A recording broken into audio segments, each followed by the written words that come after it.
अस्सलाम वालेकुम व्यूअर्स, मैं हूं तैयबा अब्बासी और मैं हूं आपकी वकील।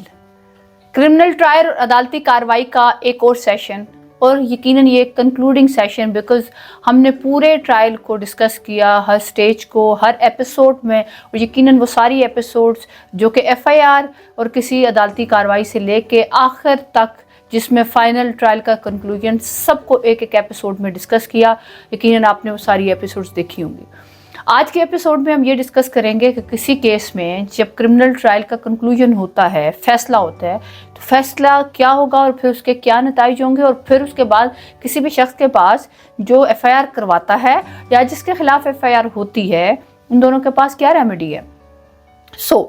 फाइनल आर्गूमेंट्स के बाद कोर्ट एक वर्डिक्ट अनाउंस करती है, एक फ़ैसला देती है। वो फैसला फाइनल आर्गूमेंट्स के सेम डे भी हो सकता है, या कोर्ट कोई दिन अनाउंस कर देती है कि फ़लाँ तारीख को हम फैसला अनाउंस करेंगे।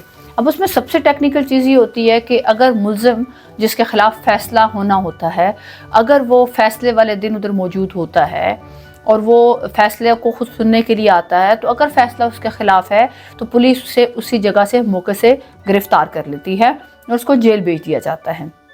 अगर मुल्ज़िम वहाँ पे मौजूद नहीं है और वो फ़ैसला खुद नहीं सुनता, तो फिर होता यह है कि उसकी एब्सेंस में फ़ैसला सुना दिया जाता है, और फिर मुल्ज़िम के पास ये इख्तियार होता है कि वो डायरेक्ट अपील में या रिवीजन में चला जाता है, और वो जो सज़ा या फ़ैसला हुआ है उसकी सस्पेंशन की दरख्वास्त भी दे सकता है।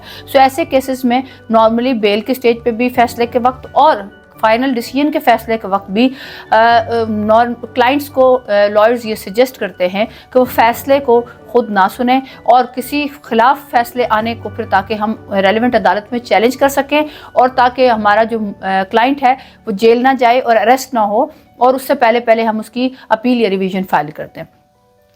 किसी भी फ़ैसले के टाइम ये बड़ा टेक्निकल चीज़ होती है कि उस टाइम पे क्या फ़ैसले के वक्त आपको मौजूद होना चाहिए या नहीं। तो यकीनन अगर आप मुल्ज़िम हैं तो वो आपको अकॉर्डिंगली अपना वकील जो है वो सजेस्ट करता है। अब फ़ैसला होने के बाद अगर तो खुशकिस्मती से आप गिरफ़्तार नहीं हुए और आपके ख़िलाफ़ फ़ैसला हो गया, तो पहला ऑप्शन ये है कि एज़ पर लॉ अगर आपके दो कोर्ट्स में ट्रायल होते हैं, एक मजिस्ट्रेट कोर्ट में होता है और एक सेशन कोर्ट में। अगर आपका ऑफेंस मजिस्ट्रेट कोर्ट का है तो मजिस्ट्रेट कोर्ट में ट्रायल होता है, अगर सेशन कोर्ट का ऑफेंस है तो फिर उसमें ट्रायल होता है। पाकिस्तान में कोर्ट्स का जो सिस्टम है वो बड़ा सिंपल और आसान है, यानी 4 कोर्ट्स जो हैं वो डील करती हैं किसी भी एक ट्रायल को। सबसे पहला जो ट्रायल होता है वो मजिस्ट्रेट कोर्ट में होता है। मजिस्ट्रेट कोर्ट के ट्रायल को आपने अगर चैलेंज करना है तो वो सेशन कोर्ट में चैलेंज करेंगे। सेशन कोर्ट में अगर कोई भी फैसला आ गया है तो आप उसको हाई कोर्ट में चैलेंज करेंगे, और हाई कोर्ट से आपका फैसला हक या खिलाफ में आने की सूरत में आप सुप्रीम कोर्ट में चैलेंज करेंगे। 4 ये मेन कोर्ट्स हैं ट्रायल कोर्ट में, magistrate court, session court, high court और सुप्रीम कोर्ट। 4 कोर्ट्स पाकिस्तान में किसी भी ट्रायल को और उनके फैसलों को डील करती हैं।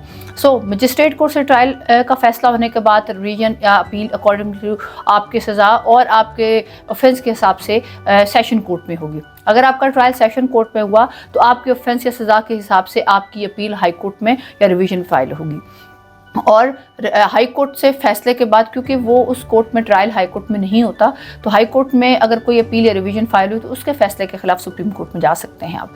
ये 4 कोर्ट्स में डिसीजंस को चैलेंज किया जाता है। ये अकॉर्डिंगली आप अपने कोर्ट के हिसाब से अगली नेक्स्ट कोर्ट में इसी सीक्वेंस से आप फैसले को चैलेंज करेंगे।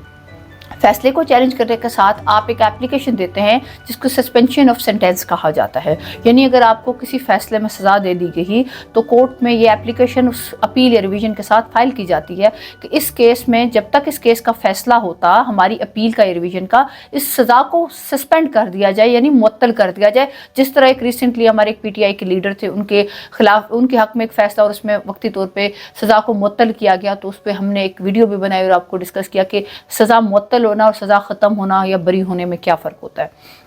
तो वो सज़ा मुअत्तल हो जाती है, और नॉर्मली केसेस में ये मैटर ऑफ राइट देख के सज़ा को मुअत्तल कर दिया जाता है जब तक के केस का फैसला हो जाए। और फिर उसमें जब आपका सज़ा मुअत्तल हो जाती है और आपकी रिवीजन या अपील फाइल हो जाती है, तो उसमें हेयरिंग ज़्यादा नहीं होती, 1 या 2 हेयरिंग्स पे ही फिर आपका फैसला भी उस कोर्ट से हो जाता है। बिकॉज ट्रायल कोर्ट की तरह वहाँ पे शातें और ट्रायल प्रोसीडिंग्स नहीं होती। एपीलेट या रिवीजन कोर्ट में सिर्फ आपकी 2 हेयरिंग्स होती हैं, एक में आपका केस फाइल होता है, दूसरी या तीसरी तारीख पे आपका फैसला हो जाता है और बहस होती है सिर्फ, और उसमें फैसला हो जाता है। اور پھر اس فیصلے کو آپ نیکسٹ فورم پہ چیلنج کرتے ہیں۔ امید ہے کہ ہمارا یہ ایک بہت ڈیٹیل سیشن جس میں ہم نے ٹرائل کورٹ اور عدالتی کارروائی اور کرمنل کورٹ کو بہت ڈیٹیل میں ڈسکس کیا، ہر ایپیسوڈ میں ہر کارروائی کو ہم نے ڈسکس کیا، یقیناً آپ کے لیے بہت معلومات اس میں فراہم کی گئی ہوگی۔ ہمارے باقی ایپیسوڈ میں تمام ٹرائل کورٹ کے پروسیڈنگ کو ڈسکس کیا گیا، ہر اسٹیپس کو ڈسکس کیا گیا، اس کو یقیناً آپ نے دیکھا ہوگا، اور اگر نہیں دیکھا تو ضرور دیکھیں اور اس معلومات کو اپنے فرینڈس تک، اپنے جاننے والوں تک ضرور شیئر کریں۔ امید ہے کہ آپ کے لیے انفارمیشن خاصی ہیلپ فل رہی ہے۔ Thank you so much.